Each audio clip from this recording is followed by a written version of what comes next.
And we record them so that we can share with those who are not able to be with us in live time.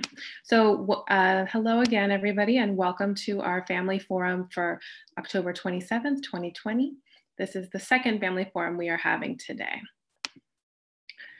So on this slide, you will see what our agenda is for this evening. There are a few very quick announcements, but the focus of this meeting truly is around the Phase 1 reopening plan for our kindergarten, first and second grade students. We're going to run it a little bit differently than what we've done in the past. Rather than saving all of the questions for Q&A time at the end, there will be a couple times throughout the slides where I stop.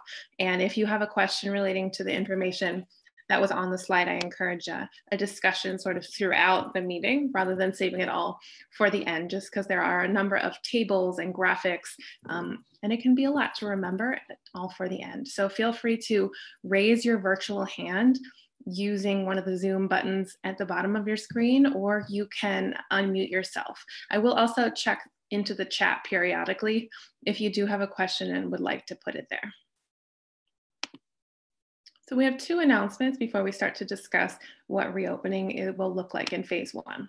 So the first reminder is that at the end of this week, we will have our storybook character virtual assembly. This is what we do at C.W. Henry School in lieu of Halloween, if you are a new Henry family. So Miss Paulina, one of our wonderful specialist teachers, is collecting photographs of students dressed as their favorite storybook character. And as of late last week, we didn't have too many entries. And we're gonna share these. We have a very creative, elaborate slideshow for our assembly, and we would love to highlight some students in costume. So if you have a child at home who likes to dress up and would be excited to be a part of the virtual assembly on the screen for everyone to see, please send her a picture. It says that the deadline is today, but we can definitely extend it. We're just trying to get them ahead of time so that we have time to be prepared for our assembly on Friday. Similarly, Ms. Pinnell, our digital literacy teacher, runs her storybook pumpkin decorating contest each year, and she is doing it virtually as well. So we're asking families at home if you would like to decorate or carve a pumpkin or a gourd, dress it up, send it to her, and she puts them all into a Google form, and then the kids actually vote in their classrooms. And if you are a new family to Henry, I'm just gonna drop the link in the chat. You can check out her website and see some of the entries from previous years. The third announcement, which I don't have a slide for, but I will make sure to push it out on Remind and send it to families, is that we have kicked off our fall book fair, and we've partnered with Big Blue Marble Bookstore right down the block to have a wonderful fundraiser for the Henry PTA. So if you follow our CW Henry Instagram, there is a flyer, and I have asked all teachers to share the digital flyers on your child's Google Classroom, and I'll make sure to send it out school-wide as well. But the book fair kicked off Sunday and runs, I believe, through the end of next week. So those are all the announcements so far, and the rest of these slides focus on the first phase of what the School District of Philadelphia is calling the Advancing Education Safely or Returning to School. So on these upcoming slides, there are a number of tables and information, some of which was shared during last week's board meeting, and then some of it is information really specific to Henry. So if you were with us for our family forum last week, this table looks familiar to you. It just outlines what the plan is for how students will be phased in across all schools in the city of the School District of Philadelphia. So right now, the school district is getting prepared to embark on Phase 1, which is for our kindergarten, first and second grade students. And the date has not been changed at this time. It is still being planned for the week of November 30th. You'll see up at the top of this table, it does say, as long as it is safe to do so, these will be the plans. So I have not heard anything as of yet. I know behind the scenes, we have all been watching the COVID numbers in Philadelphia and the surrounding counties increase and increase. And I talk about that a little bit later on in one of these slides. But as of right now, there has not been a change in the Phase 1 date for the School District of Philadelphia. So this, I hope, is also familiar information for many of you. It just shows what the hybrid learning model structure looks like for this first phase. It has changed, thankfully, since what the model that the district rolled out over the summer. So it is called, as you see up at the top, an AABB schedule, meaning students who opt into hybrid learning will belong to either cohort A or cohort B. And cohort A will attend on Mondays and Tuesdays. The entire school will be virtual on Wednesdays. And then the second cohort will attend on Thursdays and Fridays. So this is a change from what the school district introduced over the summer. And the reason for everyone being virtual on a Wednesday rather than at the end of the week is it allows more time for a deeper cleaning in between student cohort groups. So that's a time when teachers will be at home. Hopefully I will be at home and our custodial staff will be in the Henry building, disinfecting and deeply cleaning all surfaces for the next group of students to come in. This second bullet point at the top talks about teachers live streaming lessons. I'm going to talk about that in greater detail in an upcoming slide. Okay, so this is a graphic that was shared with the School District of Philadelphia's custodial staff and specifically our building engineers, demonstrating ways that classrooms will be set up right now for kindergarten to second grade, but I'm going to make the assumption that this arrangement would hold true for any grade classroom. So you'll see at the front is an area for the teacher. That red skinny rectangle is a smartboard. And you'll see there's a computer there, and this is a camera, which you'll see on the next slide as well. And each of these gray rectangles is a student's desk. The ones with the blue X's on them would indicate where students would not be sitting. And because we don't have a lot of additional storage space, it is most likely that at whatever time students return into the classrooms, there will be some furniture that is X'd off or marked that it's not to be used because we have to maintain at least 6 feet distance between kids at all times. So some of the biggest differences to emphasize between what you would be used to seeing in a Henry classroom versus what classrooms will look like as we begin to reopen for students is that you will not see students sitting in table groups or around clusters, like 4 desks put together. Every desk will be separated and there will be space in between.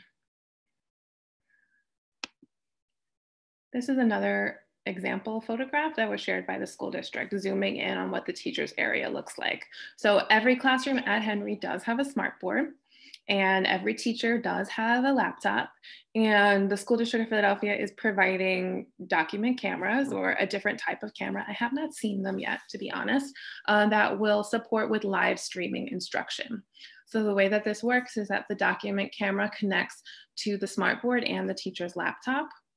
And from this angle, you can see that when a document camera is being used to project, the students who are on the screen, and if they're logged into Zoom or Google Meet, would be able to see whatever is being projected beneath the camera.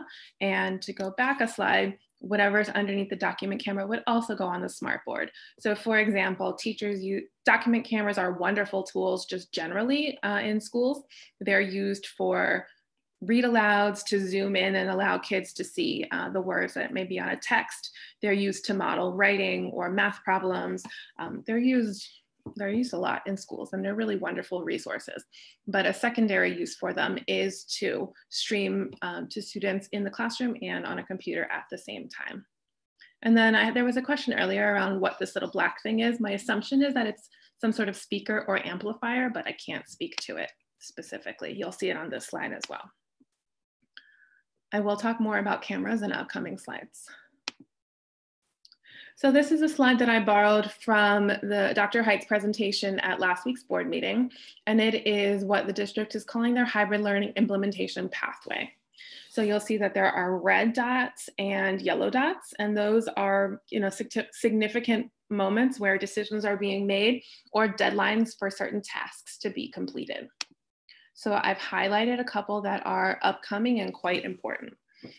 So, well, let me go back for a minute. So right now, kindergarten, first and second grade families are completing surveys. There's a CW Henry survey as well as a School District of Philadelphia survey that will allow families to opt into a hybrid model or to express that they want to remain virtual. If families excuse me, do not submit their survey, by default, you will be remaining in a virtual setting. We are collecting all of that information and all of that data, and I talk about it in the upcoming slides as well.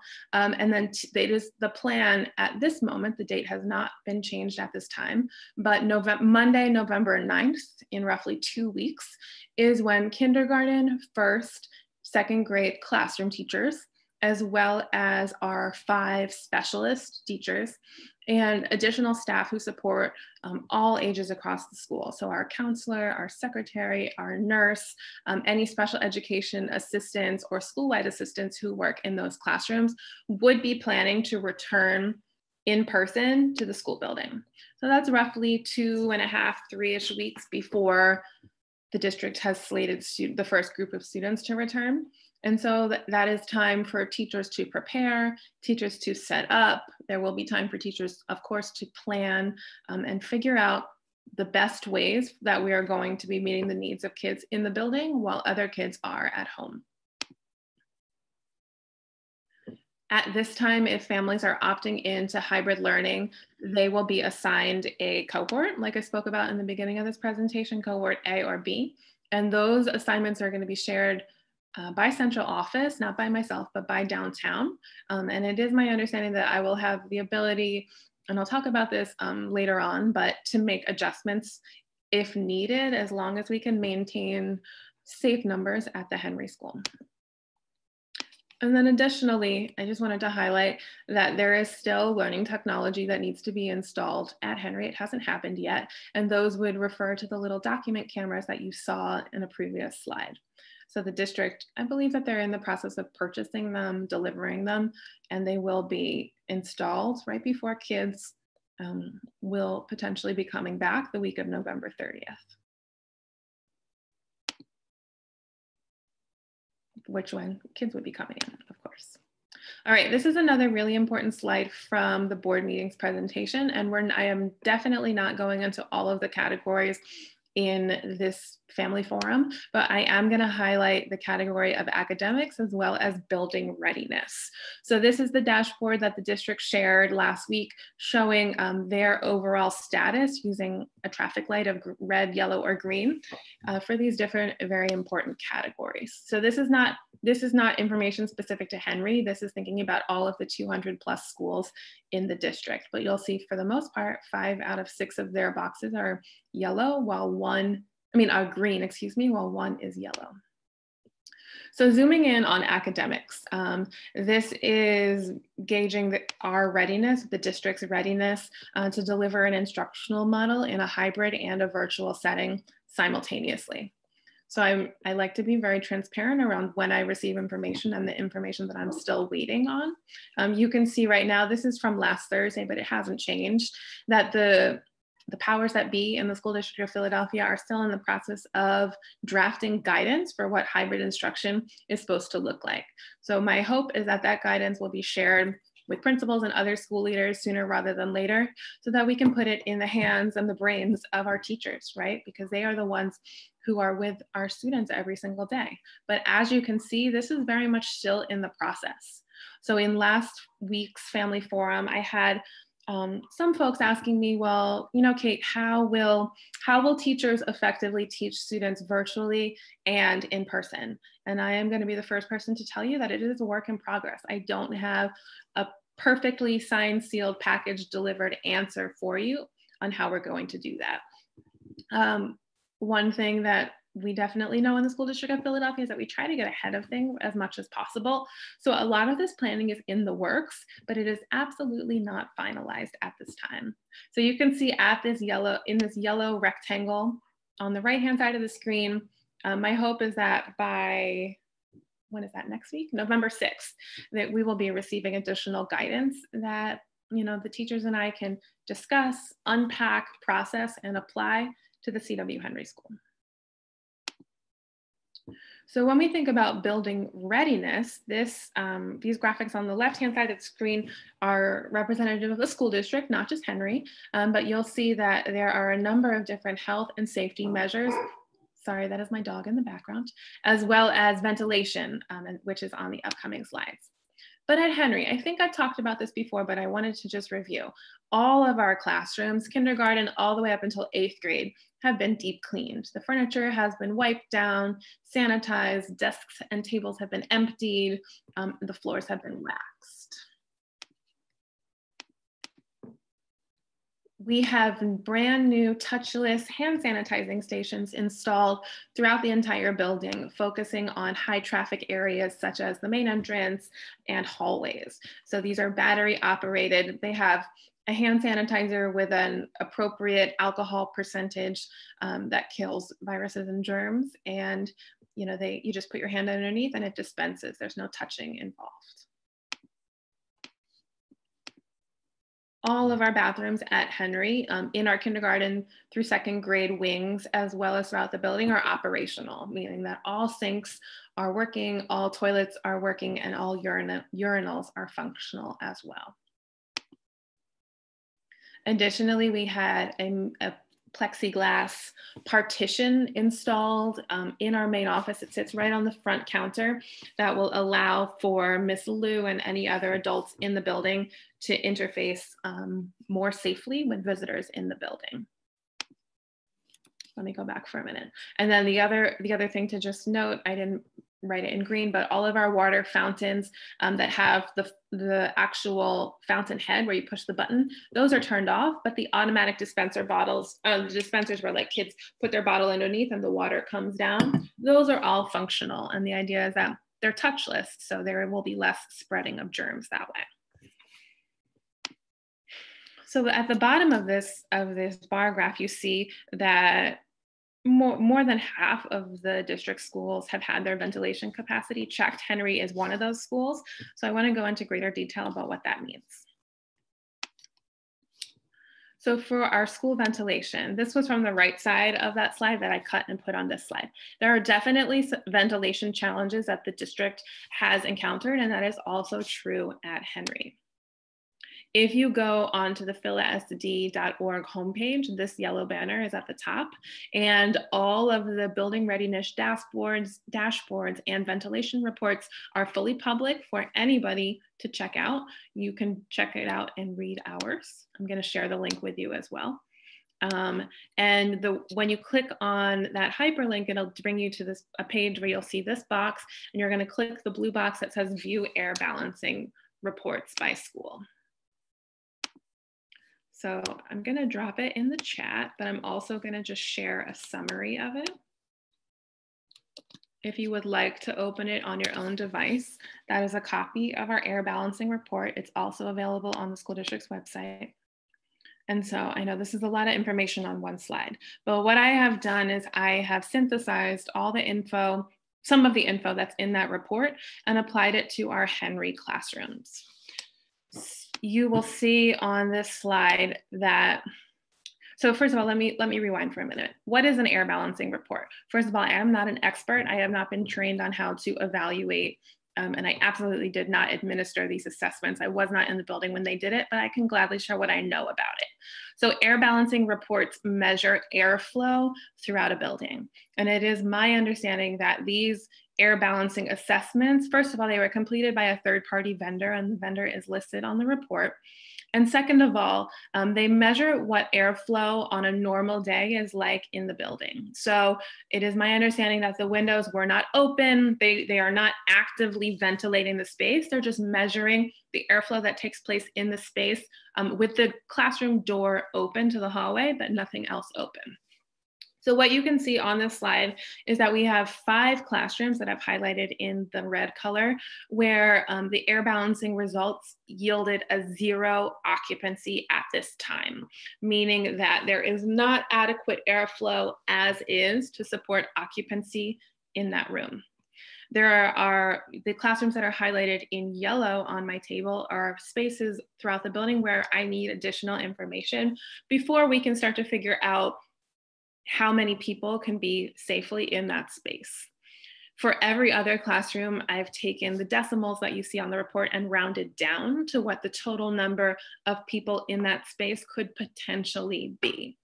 It is not my intention at any point of reopening to max out a space like you'll see in class 215, we can have 15 people. I wouldn't be comfortable if we're at the maximum amount of 15 people, because you have to take into, it doesn't mean 15 students. It means the teacher is one person. If there are any other adults who work in the classroom, such as a learning support teacher or a special education assistant, they're taken into consideration, even if they're only in the space for a short amount of time. And then for each one of these, I'm counting myself as one of these people, because when I'm in the building, I'm walking in and out of classrooms. So you can safely subtract, I would say 2, if not 3 people from each of these totals. That'll give you a better sense of, based on our results at this moment, how many students could be in each of those rooms currently. So I had some questions earlier this morning around some of the units of measure that are on the air balancing report. I am not a master at it, so I cannot explain it in a ton of detail, but I can explain what I've learned over the past couple of weeks in terms of school ventilation. So something that's important to know about CW Henry School, first of all, we are a fairly large school building. It is one building made up of 5 separate smaller buildings, and the staircases are what connect each of the buildings. So when ventilation moves throughout the building, there are actually vents, and in some spaces there's a metal vent covering, and in other classrooms there's just like a divot in the cinder blocks that you might not notice unless you were looking for it. And the reason for that is because there are what are called housed fans, or larger exhaust fans, that spread air throughout the building. And what has become very public information over the past couple of weeks is that for many schools in the School District of Philadelphia, these house fans are non-functional, and they've been non-functional for quite a long time. And that's the case at Henry. Our house fans are not turned on, which is why you'll see some classrooms that have a reading of 0 in them right now, because the ventilation that is in place in the classroom does not allow for constant circulation. So a number of things are happening based on these reports. In a number of schools, they are doing repairs in situations where house fans can be repaired. That is taking place. And in some, it really depends on what the ventilation system for the school is. So I was exchanging a number of emails today with one of our facilities individuals who's responsible for troubleshooting these issues. And as soon as I find out what the plan of action is, I will absolutely share it with our Henry community.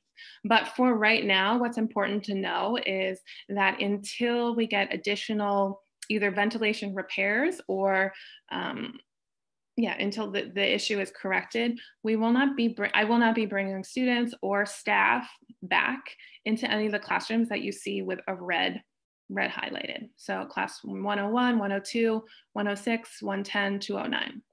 But what I think works, what is to be glass half full, is that we have many classrooms at Henry that are usable in phase 1 of reopening, whether that's the week of November 30th or if it gets pushed back.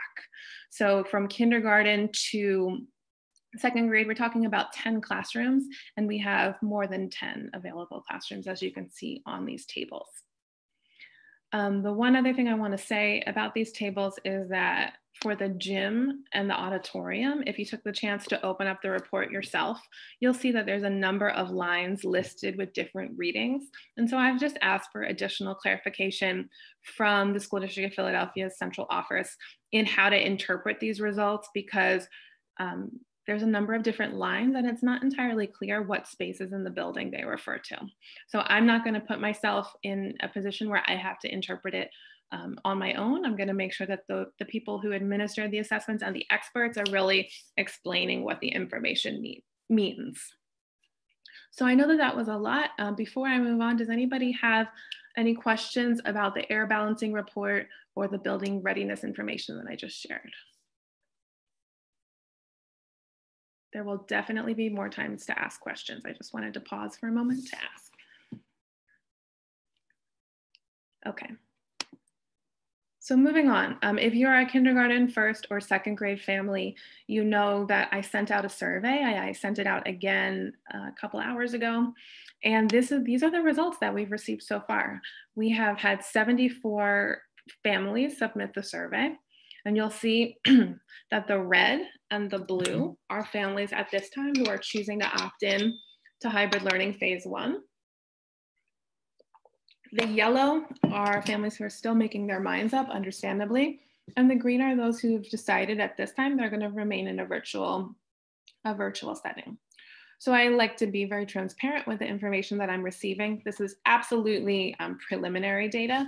We have almost 100 families who we're still waiting to hear from, but it's really important, I think, to know that people are making lots of different decisions based on a number of different factors.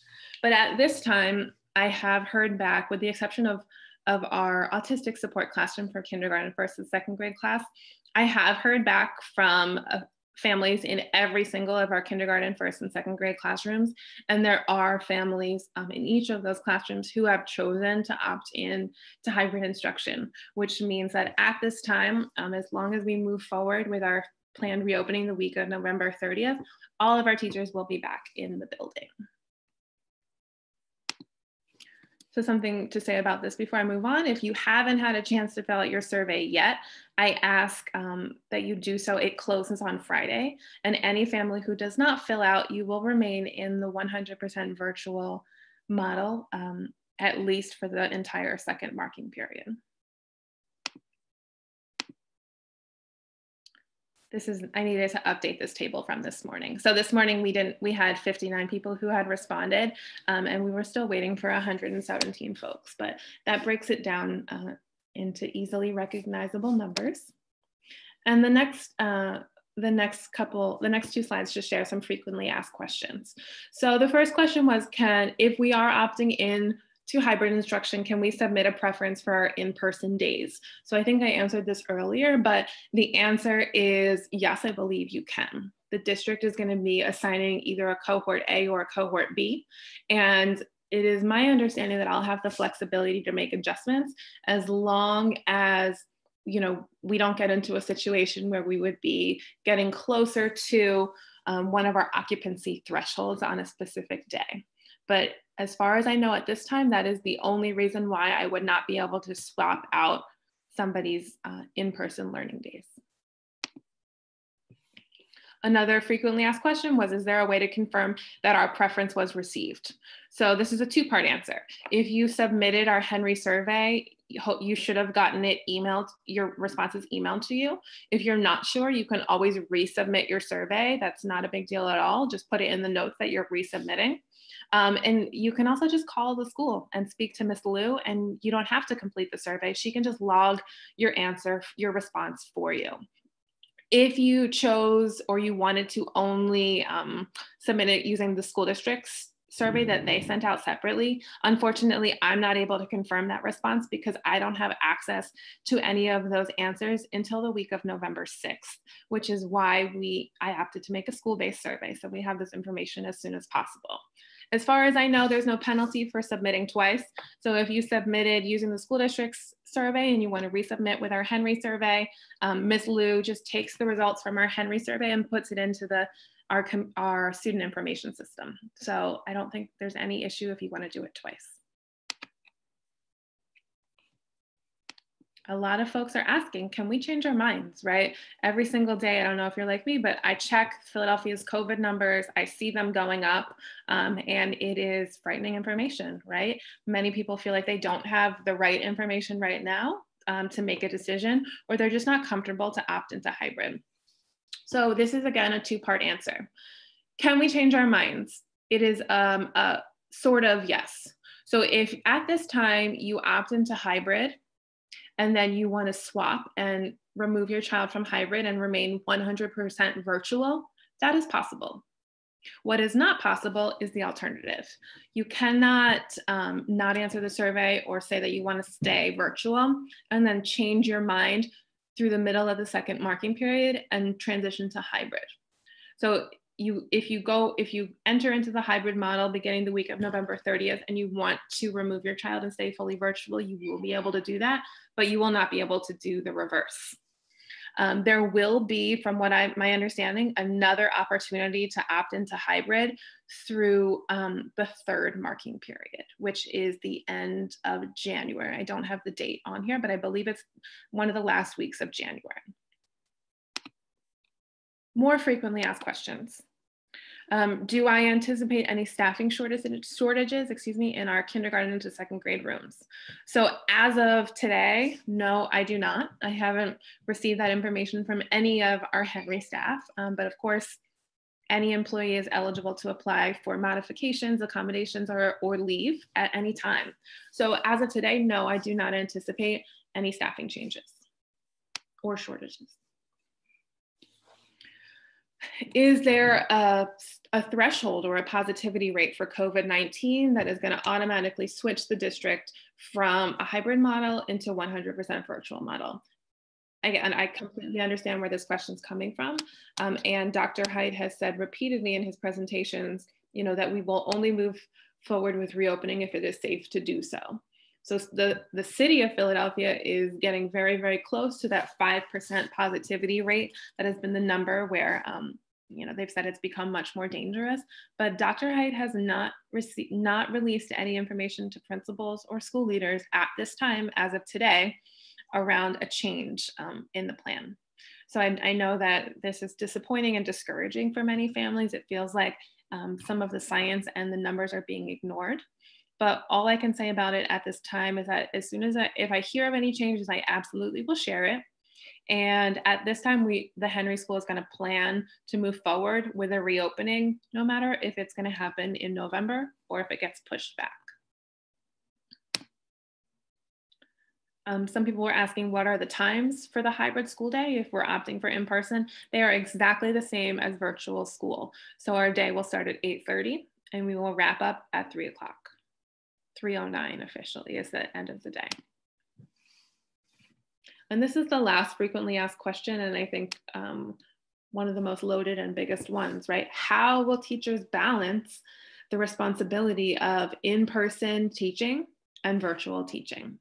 So I don't have a clear-cut answer at this time, but I will say that our approach to figuring out our answer is going to be exactly the same way that we prepared for virtual learning in the end of August.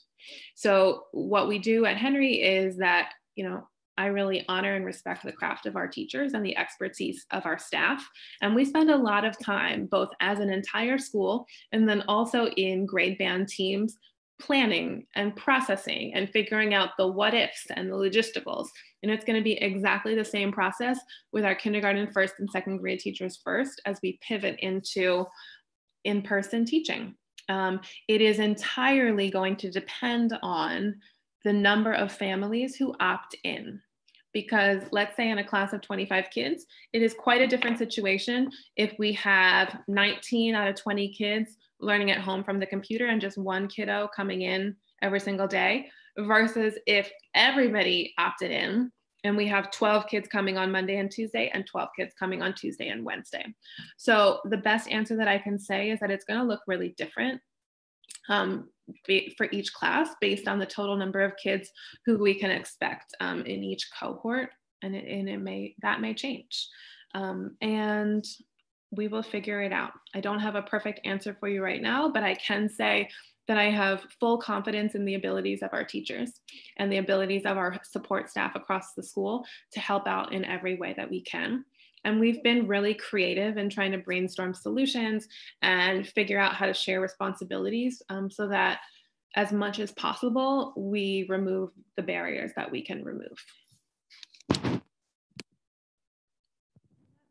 To the rest of the frequently asked questions. I'm just thinking of a couple questions that were brought up this morning that I wanted to share as well.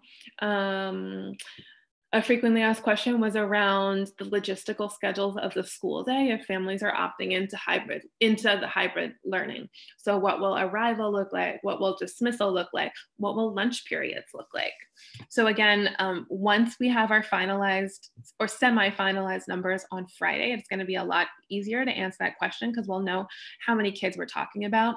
But at this time, I do believe that we're going to have to make some changes to our school schedule. There will be probably some changes to lunch periods to allow for students who are in the building to eat safely and to be socially distanced.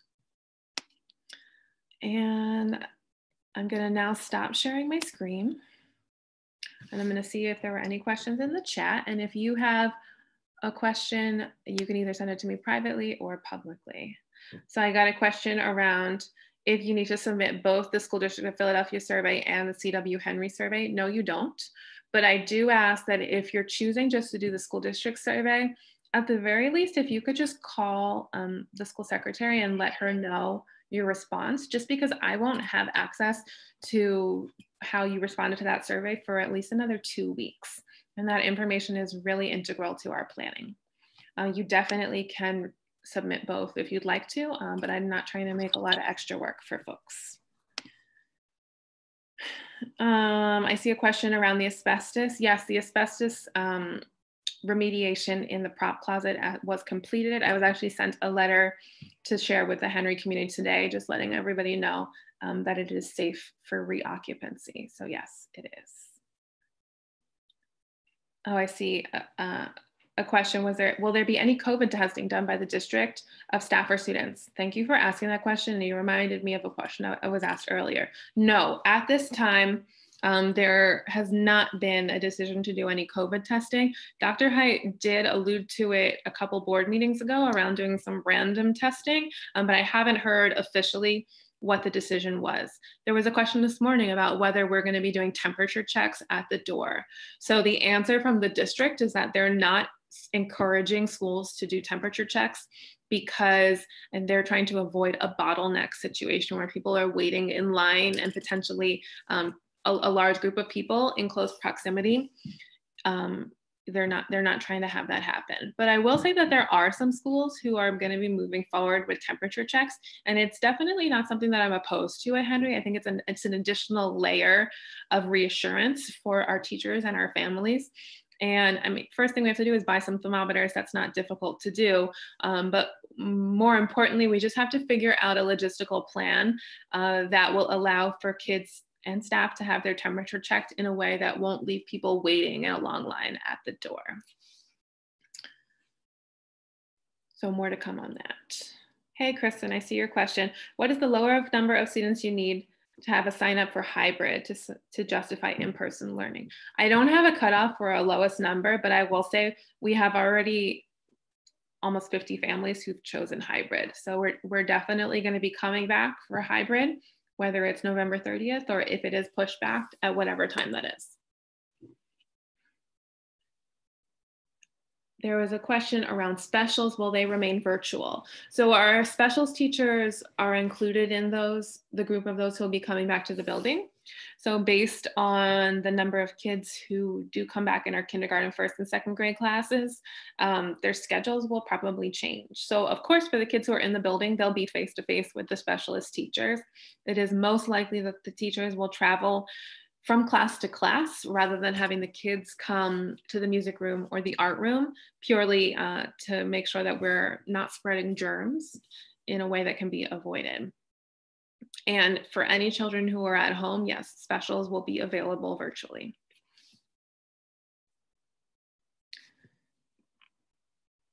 I think I got all the questions that are in the chat. If you have a question, you can also definitely unmute and ask it or type it in the chat now. Yeah, Meg, thank you for that question. Will students present in the school be using their Chromebooks to do small group work? Dr. Hite said they would. Yeah, that's a question that came up this morning. Yes, they will. So students in school use Chromebooks generally. So if you're opting into hybrid, we will be asking you to transport a Chromebook to and from school. It may not be every day, but we use them in school for small groups working on iReady or kids working on typing or those sorts of things. But the assumption that I think everyone can safely make, and I'm comfortable saying this right now, is that if your child is in person in the classroom, they'll be interfacing with the teacher. It wouldn't make sense to ask a kid to watch a teacher from a Chromebook while they're in the classroom. I think we're all craving a break from our screens.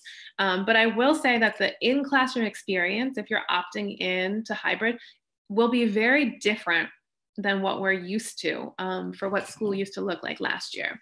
For example, kids will not be sitting in their small group tables. If you were in one of our kindergarten, first or second grade modernized classrooms where we had our color-coded tables, we have to separate all the tables. There has to be 6 feet distance between kids. You know, for small group reading instruction or group math instruction, it's often sat around a kidney-shaped or U-shaped table. What we have to do is figure out a different way to do that, because having kids sit around a kidney table is not the appropriate distance apart for safe instruction to happen. So we got to figure it out. You know, that's the tricky thing.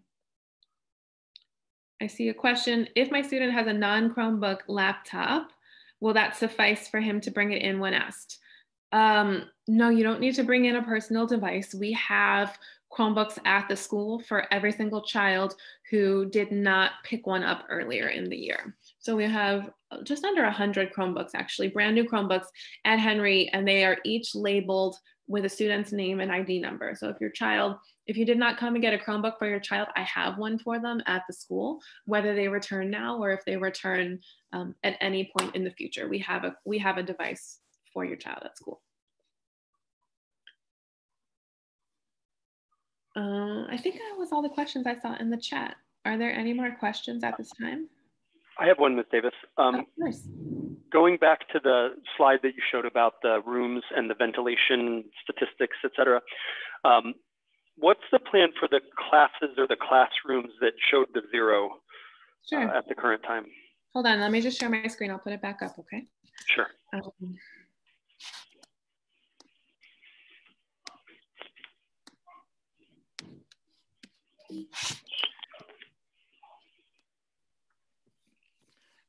Yeah, so at this time, so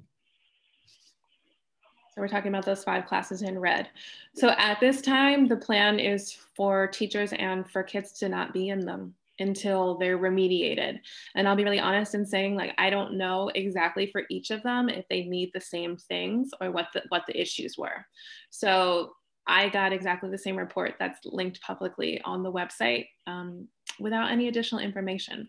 So in some schools, they've already started correcting the issues, but at Henry, I don't know exactly what the issue is. I just know that our exhaust fans don't work.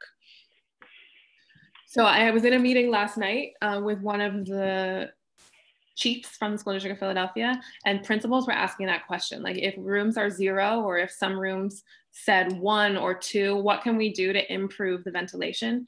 And the non-official response that we got is, well, you can open the windows and then that allows for fresh air to circulate in the space.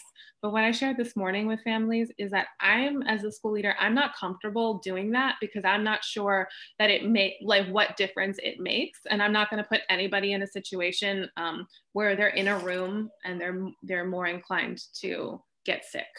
So at this time, we won't be using those rooms until the issue is corrected and I get other information from the district saying so. Okay, so they go to some other room. Exactly. So what it means is that, like, we have all this beautiful furniture in rooms 101 and 102 as an example, it'll be moved, right? The kids will sit in their own chairs and their tables. It'll just be in a different space in the building. Got it.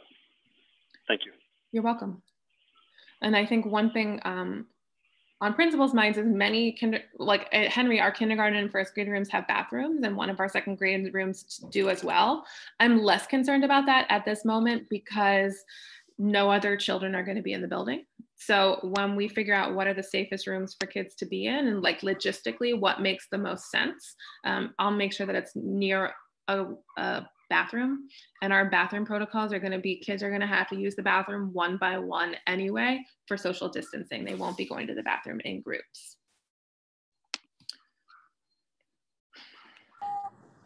Principal Davis. Yeah, can you hear me? Oh, yes, I can.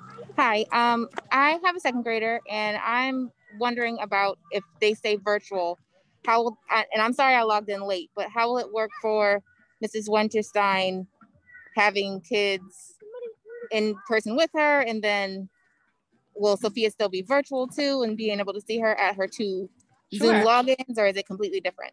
Sure. And you're at school, right? Oh yeah. I'm like, I recognize that playground.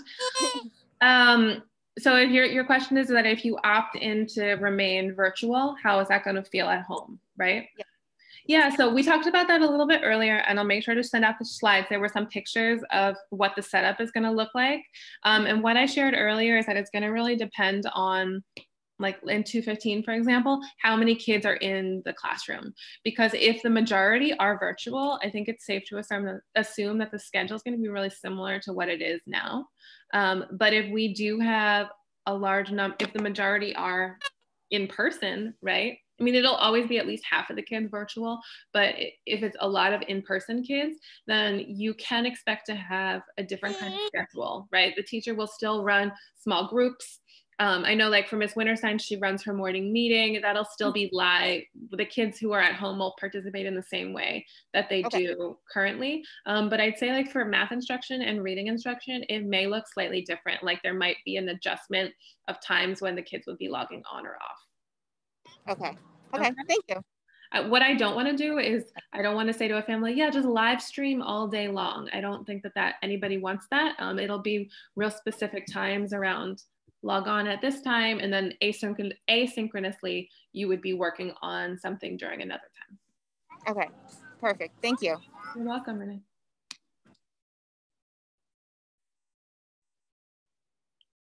I see another question in the chat from Gabriel. Right now, anyone entering a building has to fill out a health form.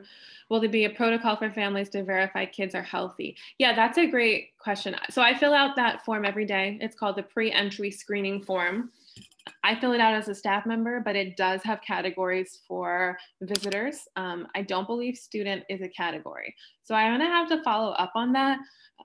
My understanding is that yes, I definitely know for sure any adults coming into the building will need to do that. And I believe that the understanding parents are doing that for their kids as well. But I do need to follow up. I'll let you know at the next meeting.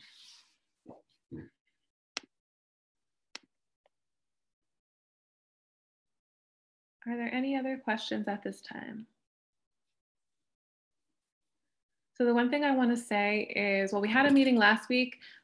Usually these meetings are every 2 weeks. I have a meeting today because families are being asked to make a fairly significant decision at this time. And we will have a meeting on Monday, next Monday, because Tuesday is election day and there's no school. So if you would like to log in with us on Monday, we're going to be continuing the reopening conversation, and I will be able to share any additional information I've received between now and Monday, as well as more finalized information around the numbers of kindergarten, first and second grade families who at this time will be opting in for hybrid or in-person learning. So if there are no other questions, we're going to wrap up at this time. Feel free to hang around if you want to ask me a separate question or a private question. I'll stay logged on for a couple minutes. But otherwise, I hope everyone has a wonderful rest of your Tuesday night. Thank you. This is such a huge, incredible challenge, and I'm grateful for you and conveying this information and trying to make good decisions on our behalf. So I really appreciate it. Thank you. No problem. Thank you for making the time to be here. Yeah, thank you. It's a lot of information. I really appreciate it. Thanks, There's obviously a lot of thought into it. Of course. Thank you. Thank you. Of course, thank you.